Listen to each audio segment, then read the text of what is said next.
American Islamic College, a place where knowledge becomes transformation. Your support moves the mission forward in the work and in the world.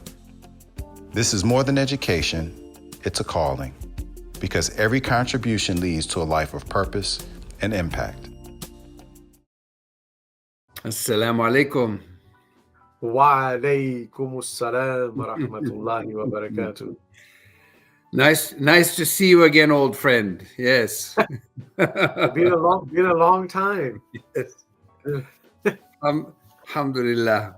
Alhamdulillah. Wow, it's hard to believe that we're on the 18th evening already in this blessed month. Yeah, it is a blessed month. You know, I wasn't going to mention this, but as we begin so joyfully and all, I just have seen the news alerts that the ceasefire broke down. So we pray for people. It's not that the ceasefire broke down. It's that heavy bombardment has been reinitiated, and so many things, of course, will break. So these are days of great sadness and great suffering, and we can only hope and pray that the little things that we do will, in some small way, either through entanglement theory or in some way, shape, or form, that what we do has a medicinal, healing, restraining, moderating, calming effect upon these fires that just continue to rage, and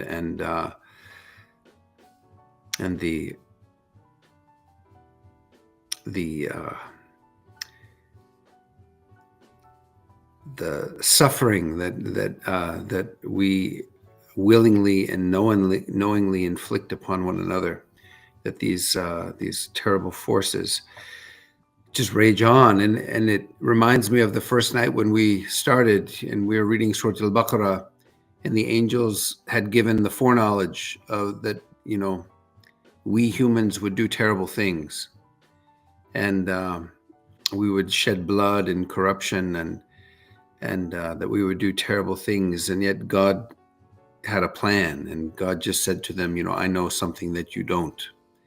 And so the mystery of that statement and the mystery of God's optimism in creating humankind is something that we have to seek and believe in, even when we see firsthand, we see the horrors of the angels' foreknowledge playing out in front of our eyes.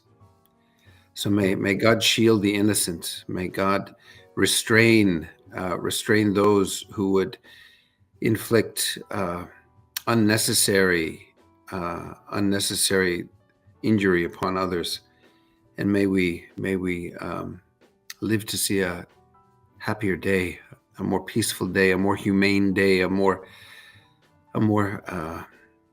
civilized day, when we can see this spirit, this divine spirit in one another, and instead of dehumanizing one another and continuing to inflict this barbaric violence upon each other. Ameen.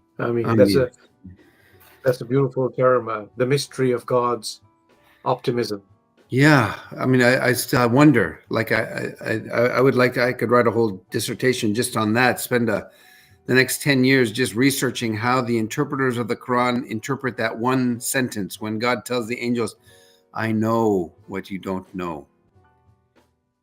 And somehow when I read that in Surah Al-Baqarah, and I know we're not there tonight, we're in the 18th portion, but when I read that, I see God's optimism somehow, that God is telling the angels that it's not going to be, that there's something so wondrous and magnificent here that will outshine the violence and the bloodshedding and the barbarism that you see.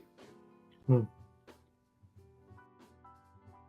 The mission and vision of the American Islamic College, to me, pretty much now synonymous with the work. I believe in the transformative power of education, and not just education that is informative, but in education that is transformative, education that really changes how we live. But I think that the Muslims of America need a place that they can come as a Muslim space. This is their space. It belongs to them.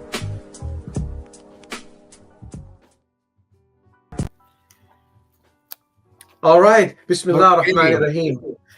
Let's, since you were on the story from Al-Baqarah, right at the end of Taha, which is still from last time, but hopefully we'll slowly begin to catch up. And by the way, it's 30, Surah 20.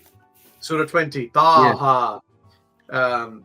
Those mysterious broken letters from the beginning, Taha, which is an allusion to the Prophet by the rendering of most interpreters.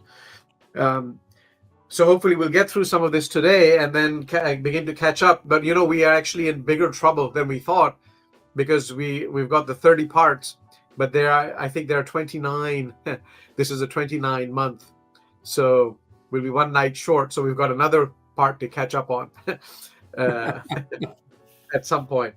But at the end of Taha, it's this Adam and Iblis story again. Again, yes. And it ends with, but his Lord chose him for his grace. He turned to him and gave him guidance. This is God to Adam. And he said, get ye down, both of you, all together from the garden, with enmity to one another.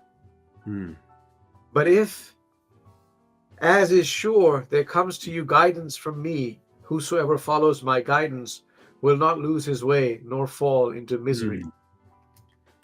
And then this next, it's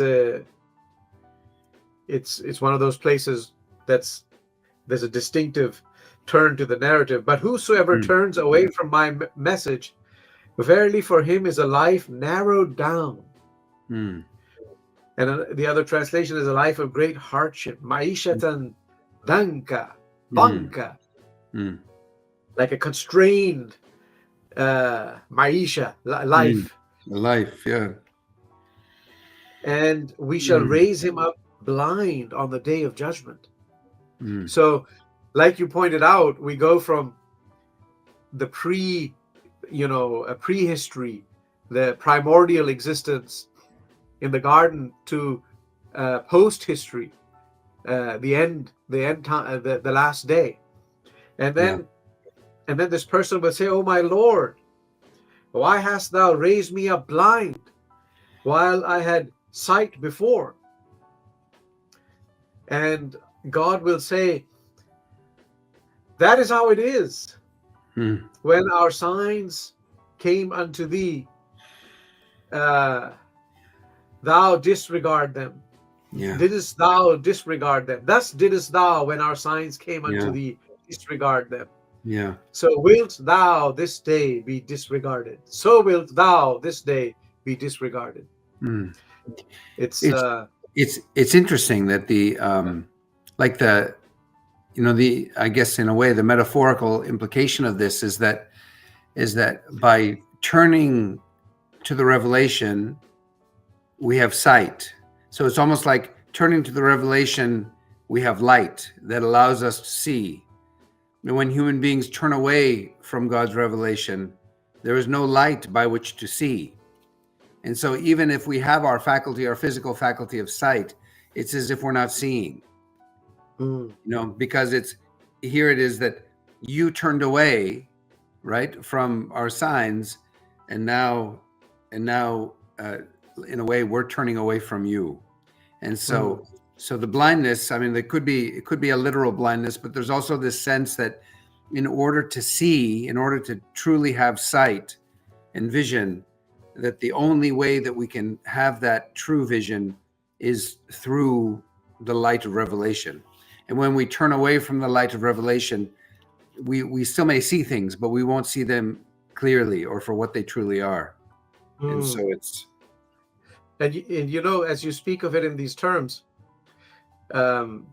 This is a sequence of Meccan surahs, and the early Meccan surahs especially tend to be more apocalyptic, Yeah. fast-paced, end times.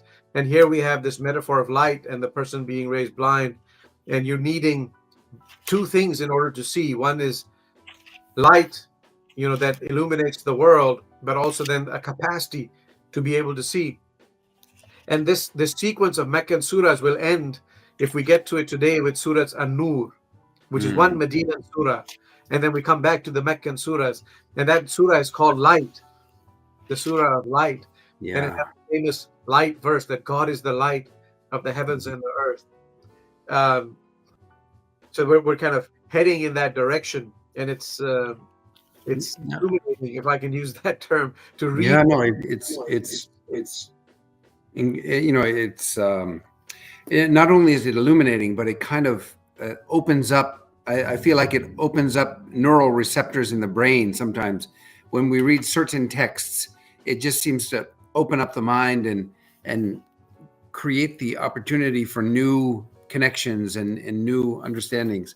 There's one jewel in Surah Taha among the many jewels that I would love for you to read your translation, or the translation you have there of.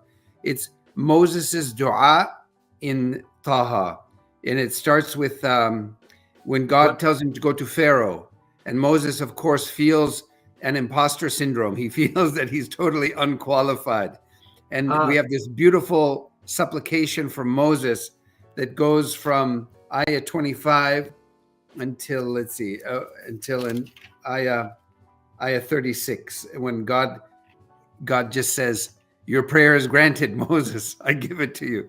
But can you just read that, and then we can leave? I'll be in peace leaving Surah Taha behind. Okay. Hang on, I actually went to the wrong surah. This is ayah 25 in Surah Taha. Yeah, I think I know the verses you're talking about. Qala Rabbi shrah li sadri. Yes. Let me get to it.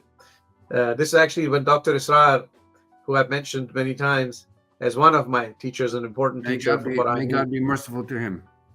I mean, he would when he would begin a dars of the Quran, like a lesson, his dua would be Rabbi shrah li sadri wa yassir li amri wahlul 'uqdatam min lisani yafqahu qawli. Yes. This one, Yeah. which is so God says, I'm going to start with verse 24. Okay. I'm going to read Abdullah Yusuf Ali. Should I do that one? Yeah, that's good. Yeah, it's nice. What I've been doing since we started this evening, although I typically do study Quran or Abdul Halim for ease of reading, but there's a poetic vibe to Abdullah Yusuf Ali that somehow is unique. So God says to Moses, "Go thou to Pharaoh, for he has indeed transgressed all bounds." Moses said, "O my Lord, expand me my breast, ease my task for me, and remove the impediment from my speech." The other translation has, "Untie my tongue." Yes. So they may understand what I say, so that they may understand my words, and give me a minister from my family, or a helper, Wazira, Aaron, my brother. Add to my strength through him, and make him share my task, that we may celebrate thy praise without stint, and remember thee without stint. For thou art he that ever regardeth us. Allah said, "Granted is thy prayer, O Moses." Yeah, it's a beautiful prayer. It's brief phrases. If you hear the Arabic, it's a rhyming kind of theme. Sadri, Amri, Lisani, Qawli, Ahli, Akhi, Azri, Amri. And then it goes, after, make him share in my task, Aaron. And then the rhyme scheme switches. That we may celebrate thy praise without kathira. And then Musa goes back to the other rhyme, O Moses.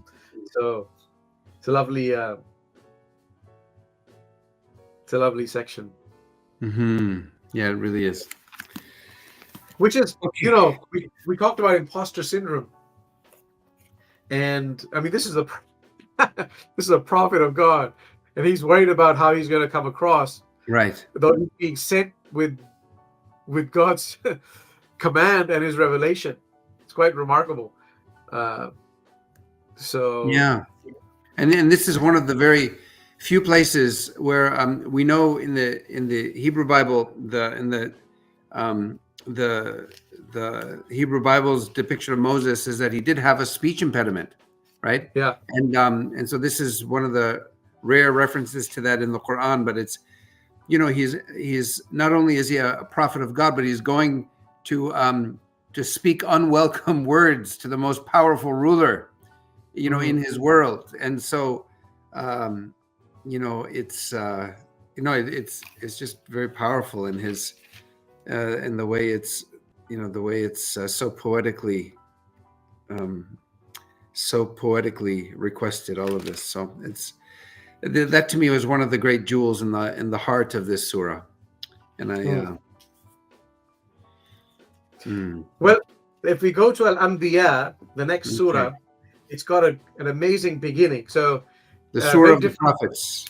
Yeah, Al-Anbiya, this is surah number 21, chapter 21. And Mhm. Al-Anbiya is the plural of Nabi, which is prophet. And so the plural would be prophets. And it begins, very direct. اقترب للناس, like Bismillah ar-Rahman ar-Rahim, in the name of God, most gracious, most merciful. اقترب للناس حسابهم وهم في غفلة معرضون. Closer and closer to mankind comes their reckoning, yet they heed not and they turn away. Never comes aught to them of a renewed message from their Lord, but they listen to it as in jest, playfully. يلعبون. And I think at the end of this surah, we will have, is it at the end of this surah? Or maybe, no, it's the end of Mu'minun, right before we come to Nur. Like, do you think we created you abathan, purposeless? Yeah. So that, you think there's no purpose and you receive this in jest. With frivolous hearts, their hearts toying with trifles, the wrongdoers conceal their private counsel, saying, is this one more than a man like yourselves, like the prophet? Will you go to witchcraft with your eyes open? Or the other translation is easier to understand. Are you going to fall under his spell with your eyes wide open? Like he's bewitching you.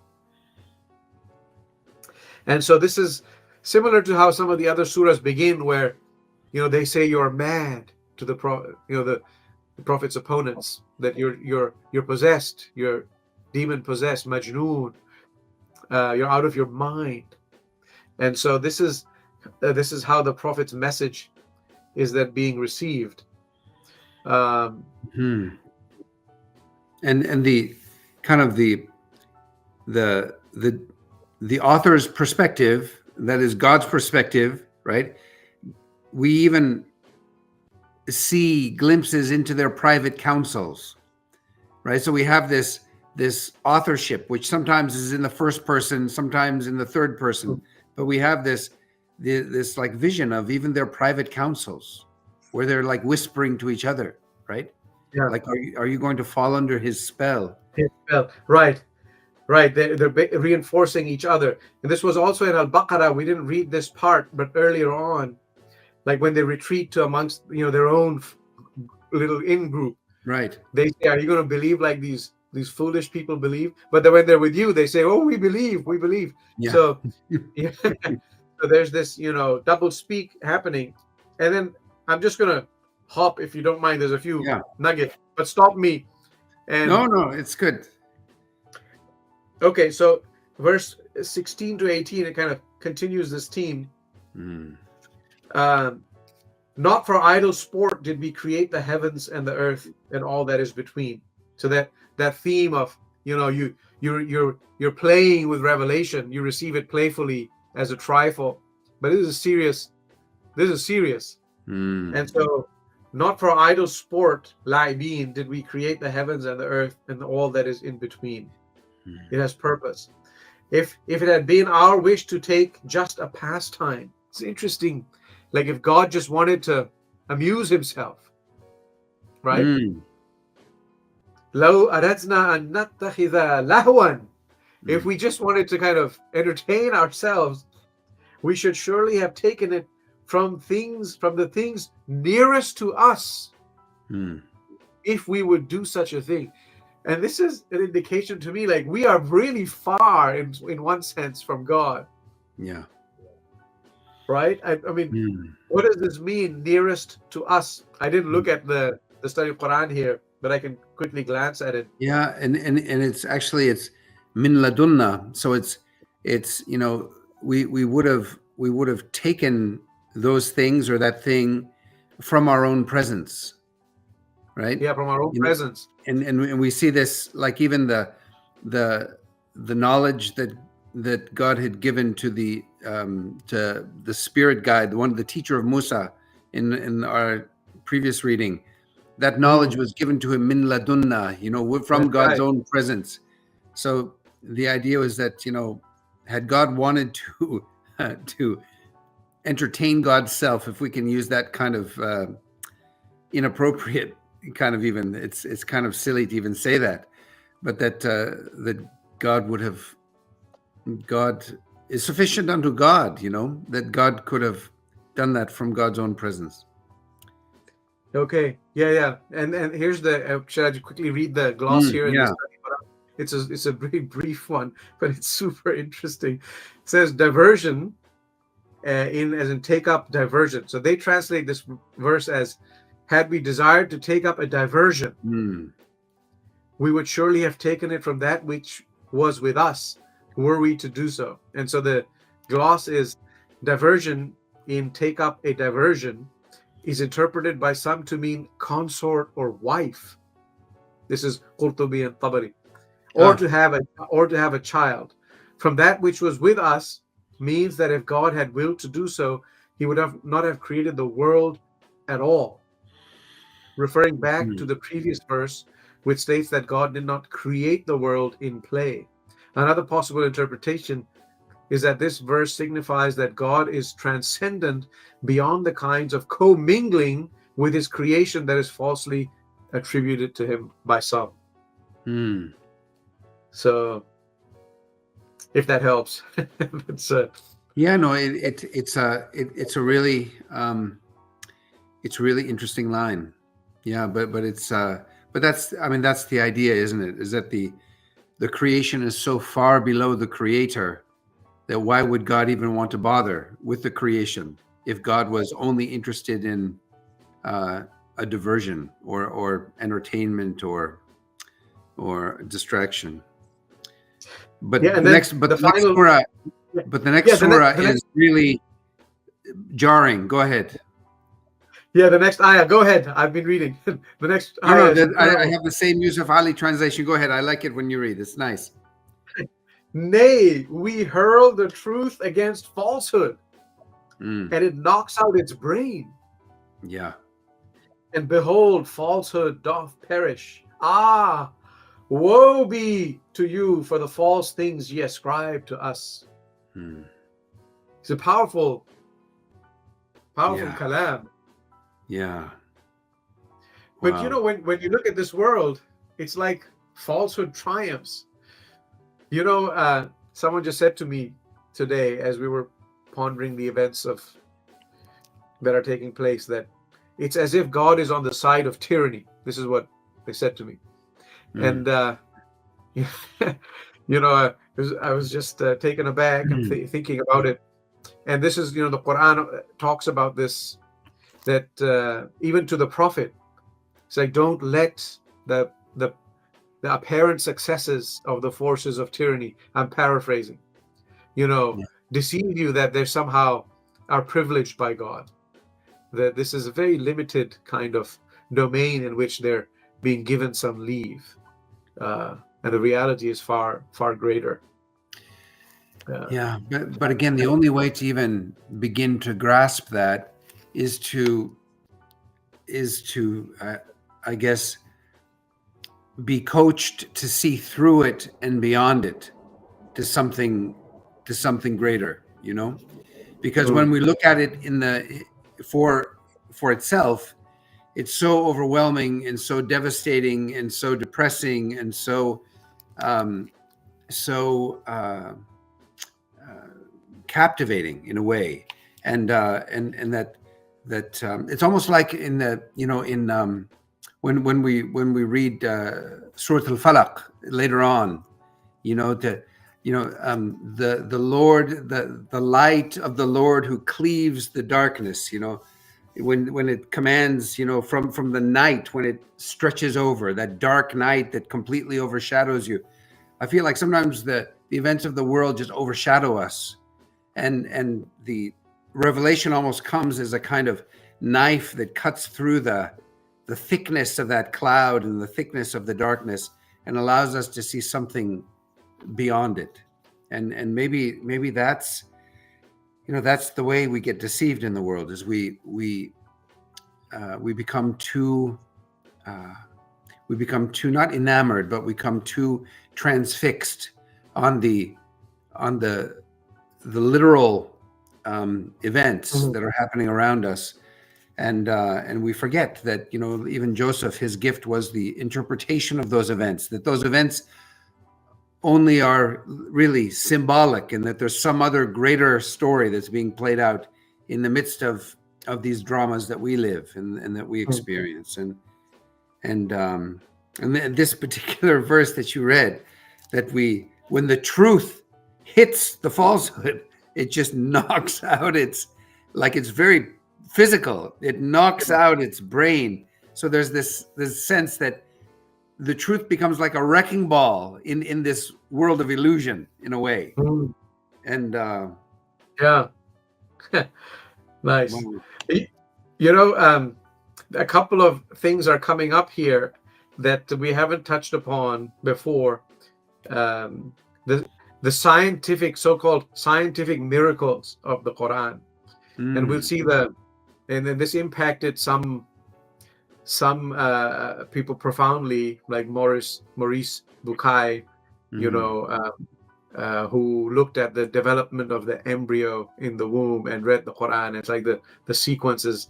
Nobody could have known this until modern embryology. And we'll read that in Surahs Al-Mu'minun and Al-Hajj if we pause at those verses. But here in verse 30 of Al-Anbiya, it's the cosmos. And so this verse 30, it's been taken to refer to what we today understand as the Big Bang. And just for those who are scientifically minded people, I'm very mindful of the critiques of reading contemporary science into Revelation, because the danger of that is the science. There's two dangers. One is the science keeps changing. So what you today say corresponds to science. Tomorrow, the science will be different. And yesterday was already different and understood differently. And so we have to recognize the contingency in human knowledge. But at least from our current vantage point, what some people have read into this verse number 30 is, do not the unbelievers, this is verse 30 of chapter 21.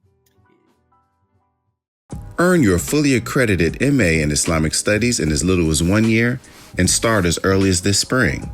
If you've done Alamiya, studied at a Darul Uloom, or gone deep in traditional seminary life, but nobody's giving you credit for it in the academic world, this is your bridge from classical Islamic learning to recognized credentials. Fully online, affordable, built for students just like you. Apply now and prepare to lead a life of purpose and impact.